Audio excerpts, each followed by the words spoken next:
মৰমৰ ছাত্ৰ-ছাত্ৰীসকল, আজি মই তোমালোকক অনুশীলনী 6ৰ কৰ গণিতবোৰৰ সমাধান কৰি দিবলৈ চেষ্টা কৰিম। তোমালোকেও কিতাপখন আগত লৈ মোৰ লগে লগে গণিতবোৰ কৰি যাবলৈ চেষ্টা কৰা। ঠিক আছে? এই অনুশীলনীটোত তোমালোকক ভগ্নাংশৰ গণিত দিয়া হৈছে। তোমালোকে ইতিমধ্যে ভগ্নাংশৰ গণিতবোৰ ক্লাছ 3য় শ্ৰেণীতে পাই আহিছা, হয়নে? এতিয়া চাবা 1 নম্বৰ প্ৰশ্নটোত আছে তলৰ চিত্ৰবোৰৰ তলে তলে লিখা থকা অংশত ৰং কৰা। এইটো আছে 3 ভাগৰ 1। এই চিত্ৰটোত 3টা ভাগ কৰি দিয়া আছে। ইয়াৰে আমি যিহেতু 3 ভাগৰ 1 আছে গতিকে এটা অংশত ৰং কৰিব লাগিব। মই তোমালোকক ইয়াতে এটা অংশত ৰং কৰি দেখাই দিছোঁ। তাৰ পাছত আছে 3 ভাগৰ 2। এই চিত্ৰটোত 3টা অংশ আছে আৰু ইয়াৰে আমি 2টা অংশত ৰং কৰিব লাগিব। গতিকে মই এইটো এটা আৰু এই দুটা চিত্ৰত এই দুটা অংশত ৰং কৰি দেখুৱাই দিছোঁ। তোমালোকে এনেদৰে ৰং কৰি যাবা। তাৰ পাছত আছে 8 ভাগৰ 3। ইয়াতে 8টা ভাগ আছে। 1 2 3 4 5 6 7 8। গতিকে এই 8টা ভাগৰ 3টা অংশত ৰং কৰিব লাগিব। গতিকে ইয়াতে তোমালোকৰ যিটো অংশতে ৰং কৰিবৰ মন যায় সেইটো অংশতে ৰং কৰি দেখুৱাই দিব পাৰা। মই ইয়াৰে এই 3টা অংশত ৰং কৰি দেখুৱাই দিছোঁ। তাৰ পাছত আছে 5 ভাগৰ 2। ইয়াতে 5টা ভাগ আছে আৰু ইয়াৰে তোমালোকে যি দুটা অংশতে ৰং কৰিবৰ মন যায় সেই দুটা অংশত ৰং কৰি দেখুৱাই দিব পাৰা। তাৰ পাছৰ চিত্ৰটোত আছে 8 ভাগৰ 5। গতিকে ইয়াতে 8টা ভাগ দিয়া আছে। ইয়াৰে তোমালোকে যিকোনো 5টা অংশত ৰং কৰি দিবা। তাৰ পাছত আছে 12 ভাগৰ 7। এই চিত্ৰটোত 12টা ভাগ আছে আৰু ইয়াৰে তোমালোকে 7টা অংশত ৰং কৰি দেখুৱাই দিবা। এতিয়া আহিছোঁ মই 2 নম্বৰ প্ৰশ্নটোলৈ। ইয়াতে আছে মান নিৰ্ণয় কৰা। ক নম্বৰত 20 টকাৰ 5 ভাগৰ 1। তাৰ মানে কি কৈছে? তোমাৰ হাতত ধৰা 20 টকা আছে আৰু সেই 20 টকাৰ তুমি 5 ভাগৰ এটা অংশ ল'ব লাগিব। তেতিয়া তুমি এই গণিতটো কেনেকৈ কৰিবা? 20 টকাৰ তুমি 5টা ভাগ কৰিব লাগিব। গতিকে 20 টকাক যদি তুমি 5টা ভাগ কৰি চোৱা তেতিয়া তোমাৰ হাতত কিমানটা থাকিব? 4 টকা থাকিব। এই গণিতটো আমি মান নিৰ্ণয় কৰিব লাগিলে এনেকৈ কৰিব লাগিব। 20ক তুমি 20 টকাৰ 5 ভাগৰ 1 আছে। গতিকে 20 পূৰণ 5 ভাগৰ 1 বন্ধনী চিন দিছোঁ। তাৰ পাছত লাগিব টকা। এতিয়া চাবা এই 5টো আছে তলত। এই 5টো হৈছে হৰ আৰু 1টো হৈছে লব। আৰু এই 5টো তলত আছে আৰু 20টো আছে ওপৰত। এই 20ৰ তলত সদায় এটা 1 থাকে। কিন্তু আমি 1টো নিলিখোঁ। গতিকে 5টো 20ৰ লগত হৰণ হৈ আছে। আমি 5ৰে যদি 20ক হৰণ কৰি চাওঁ কিমান বাৰ যাব? 5ৰ নেওতাখন মাতিলেই গম পাবা। 5 4 গুণ 20। গতিকে আমি 5টো কাটি দিম আৰু ইয়াৰে 20টো কাটি দি পেলাই ওপৰত কি লিখিছোঁ? 4। এতিয়া ওপৰত কিমান থাকিলে? 4 আৰু ইয়াৰে ওপৰত আছে 1। গতিকে সমান চিন দি পেলাই 4 পূৰণ 1 টকা। 4 গুণ হ'ব 4 টকা। একেদৰে মই খ নম্বৰটো সমাধান কৰি দেখাই দিছোঁ। চাবা ইয়াতে আছে 35টা চকলেটৰ 7 ভাগৰ 3। তাৰ মানে 35টা ধৰা চকলেট আছে আৰু ইয়াৰে তুমি 7টা ভাগ কৰি লৈ পেলাই 3টা ভাগ লোৱা। তেতিয়া কেনেকৈ কৰিব লাগিব? 35 পূৰণ 7 ভাগৰ 3। ইয়াতেও চাবা 7টো 35 হৰণ তাৰ মানে 7। আমি 7টোৰে তুমি 35ক হৰণ কৰিব পাৰা। হৰণ হৈ আছে। এতিয়া 7ৰ নেউতাখন যেতিয়া মাতিবা 7ৰ লগত কি পূৰণ কৰিলে তোমালোকে 35 পাবা 5 মানে 7ৰে 35ক হৰণ কৰি যদি চাও আমি তেতিয়া হলে আমি 5 পাম 7 5 গুণ 35 গতিকে মই 7টো কাটি দিছো ইয়াতে 35টো কাটি দিছো ইয়াতে এতিয়া ওপৰত থাকিলে 5 আৰু ইয়াতে আছে 3 ইয়াতে যেহেতু পূৰণ চিন আছে এই দুইটা পূৰণ হ'ব সমান চিন দি পেলাই 5 পূৰণ 3 টা চকলেট 5 3 গুণ কিমান পালো 15 গতিকে উত্তৰ হ'ব 15টা চকলেট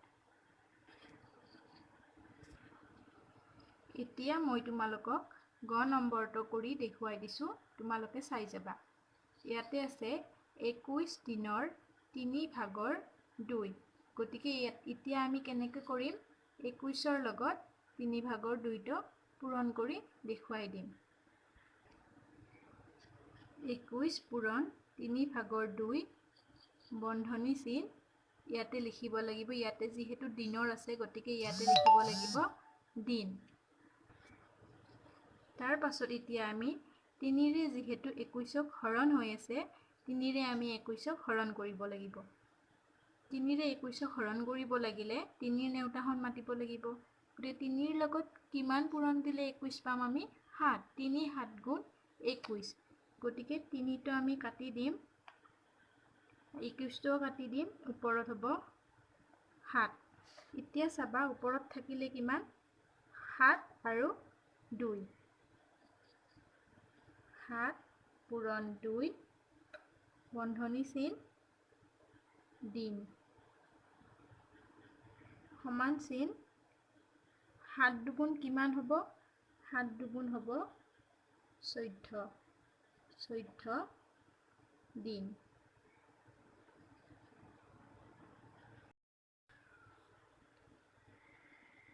এতিয়া মই তোমালোকক খ নম্বৰ গণিতটো সমাধান কৰি দেখুৱাই দিম খ নম্বৰটোত আছে 15 মিনিটৰ 5 ভাগৰ 4 গতিকে ইয়াতো আগৰ কেইটাৰ দৰে একেদৰেই হ'ব 15 পূৰণ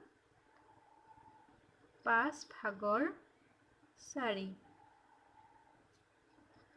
মিনিট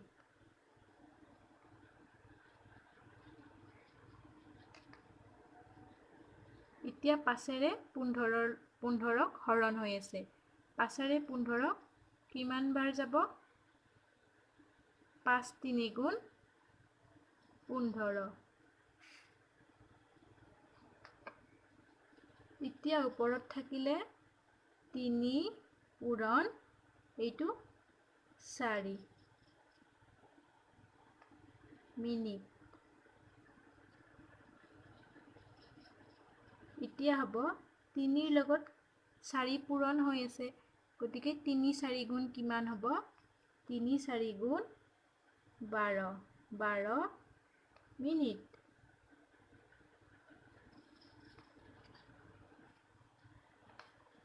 একেদৰে এইবাৰ মই তোমালোকক খ নম্বৰটো কৰি দেখুৱাই দিছো খ নম্বৰটোত আছে 27 ঘণ্টাৰ 9 ভাগৰ 4 গতিকে 27 পূৰণ 9 ভাগৰ 4 ইয়াতে ঘণ্টা আছে গতিকে ইয়াতে হ'ব ঘণ্টা এতিয়া চাবা 9ৰে 27ক কিমান বাৰ যাব 9ৰ নেউতাখন মাতিলে গম পাবা 9 3 গুণ 27 তিনিবাৰ গতিকে কিমান থাকিলে 3 পূৰণ 4 ঘণ্টা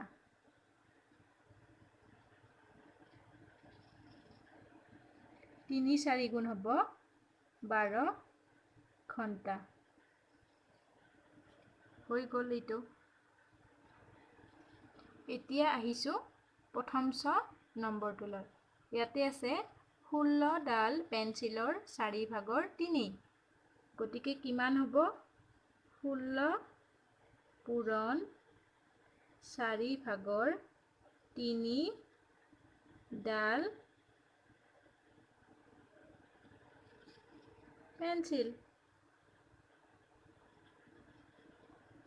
এতিয়া চাবা 4ৰে 16 হৰণ কৰিব লাগিব। কিমান বাৰ যাব? 4 4 গুণ 16। ওপৰত কিমান থাকিলে? 4 পূৰণ 3 ডাল পেন্সিল। গতিকে 4 3 গুণ কিমান হ'ব? 12 ডাল পেন্সিল হৈ গ'ল। এতিয়া আহিছোঁ দ্বিতীয় নম্বৰটোলৈ। দ্বিতীয় নম্বৰত আছে 40 টকাৰ 10 ভাগৰ 7। গতিকে কিমান হ'ব? 40 পূৰণ 10 ভাগৰ 7 টকা। এতিয়া আমি 10ৰে 40ক হৰণ কৰিব লাগিব। কিমান বাৰ যাব? 10 4 গুণ 40। গতিকে কিমান থাকিলে? 4 পূৰণ 7 থাকিলে টকা। 4 7 গুণ কিমান হ'ব? 4 7 গুণ 28।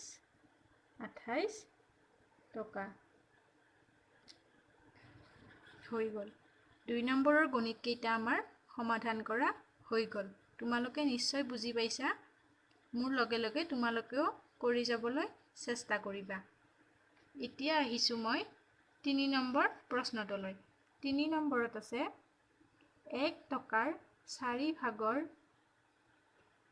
1 অংশত কিমান পইচা?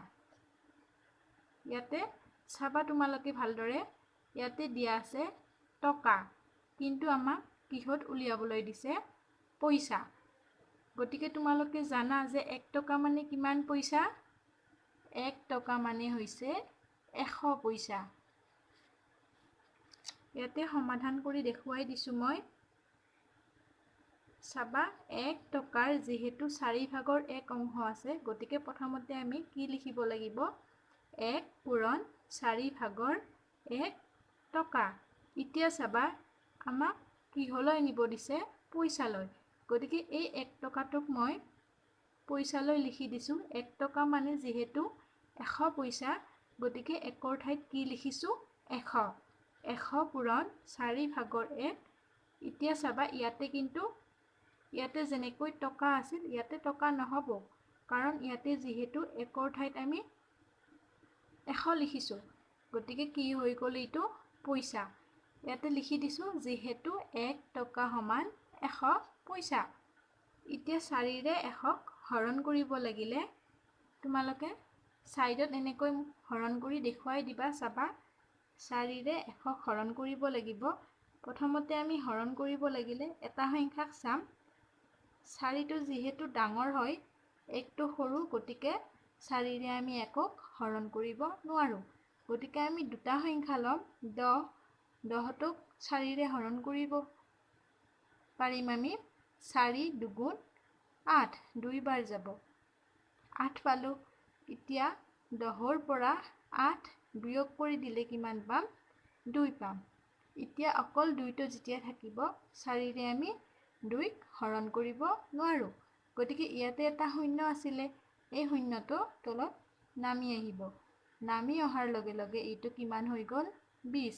এতিয়া আমি 4ৰে 20ক হৰণ কৰিব লাগিলে কিমান বাৰ যাব? 4 5 গুণ 20। গতিকে কিমান পালোঁ? 4ৰে 100ক হৰণ কৰিলে আমি 25 পালোঁ। ইয়াতে মই দেখাই দিছোঁ 4 আৰু 100টো কাটি দি পেলাই কিমান পাইছোঁ? 25। এতিয়া ওপৰত থাকিলে 25 আৰু 1। গতিকে সমান চিন দি পেলাই কিমান হ'ব? 25 পূৰণ 1 বন্ধনী চিন পইচা। 25 গুণ 25ৰ লগত 1 পূৰণ দিলে আমি 25 পাম। গতিকে 25 পইচা এইটো হৈ গ'ল। তাৰ পাছত আছে খ নম্বৰত 1 দিনৰ 8 ভাগৰ 3 অংশত কিমান ঘণ্টা? ইয়াতে চাবা এইটো দিন দিয়া আছে আৰু কিহলৈ নিব লাগিব? ঘণ্টা। আমি জানো যে 1 দিন মানে কিমান ঘণ্টা হয়? 1 দিন সমান 24 ঘণ্টা। গতিকে এইটো আমি প্ৰথমটোৰ দৰে কেনেকৈ লিখিব লাগিব? প্ৰথমতে 1 পূৰণ 8 ভাগৰ 3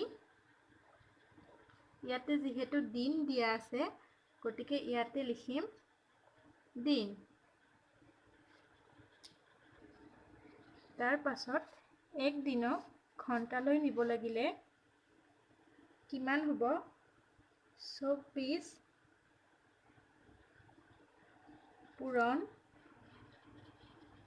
8 ভাগৰ 3 ইয়াতে হ'ব ঘণ্টা এতিয়া 8ৰে আমি 24ক হৰণ কৰিম 8ৰে 24ক হৰণ কৰিব লাগিলে কিমান বাৰ যাব 8 3 গুণ 24 গতিকে কিমান থাকিলে ওপৰত থাকিলে 3 পূৰণ 3 ঘণ্টা 3 3 গুণ হ'ব 9 ঘণ্টা হৈ গ'ল এইবাৰ আহিছো মই গ নম্বৰ প্ৰশ্নটোলৈ ইয়াতে আছে এক সপ্তাহৰ 7 ভাগৰ 4 অংশত কিমান দিন আমি জানো যে এক সপ্তাহত কিমান দিন হয় 7 দিন গতিকে আমি গণিতটো সমাধান কৰিম 1 পূৰণ 7 ভাগৰ 4 ইয়াতে সপ্তাহ আছে গতিকে ইয়াতে সপ্তাহ লিখিব লাগিব তাৰ পাছত এক সপ্তাহক আমি দিনলৈ লিখিম গতিকে এক সপ্তাহ মানে হৈছে 7 দিন ইয়াতে লিখিম 7 পূৰণ 7 ভাগৰ 4 আৰু ইয়াতে হৈ যাব দিন এতিয়া 7ৰে 7ক হৰণ কৰিব লাগিলে কিমান বাৰ যাব 1 বাৰ এতিয়া ওপৰত থাকিলে 1 পূৰণ 4 দিন 1 4 গুণ হ'ব 4 দিন এইটো হৈ গ'ল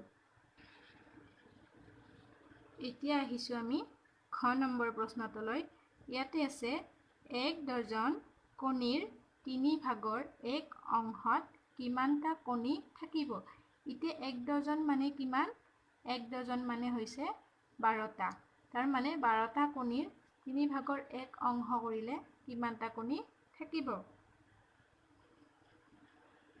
1 পূৰণ 3 ভাগৰ 1 ইয়াতে হ'ব ডজন তাৰ পাছত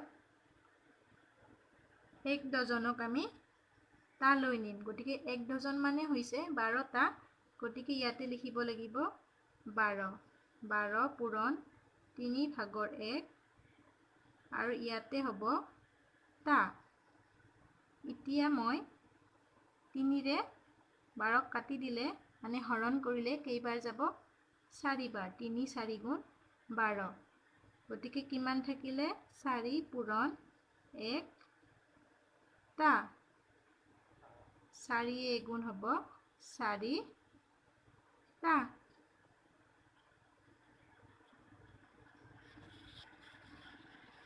আশা কৰোঁ তোমালোকে নিশ্চয় বুজি পাইছা এনেদৰে তোমালোকে গণিত কেইটা সমাধান কৰিবলৈ চেষ্টা কৰিবা ইয়াৰ পৰৱৰ্তী ভিডিঅ'ত মই বাকি থকা 4 নম্বৰ আৰু 5 নম্বৰ গণিত কেইটা কৰি দিবলৈ চেষ্টা কৰিম আজিলৈ ভিডিঅ'টো ইমানতে সামৰণি মাৰিছো ধন্যবাদ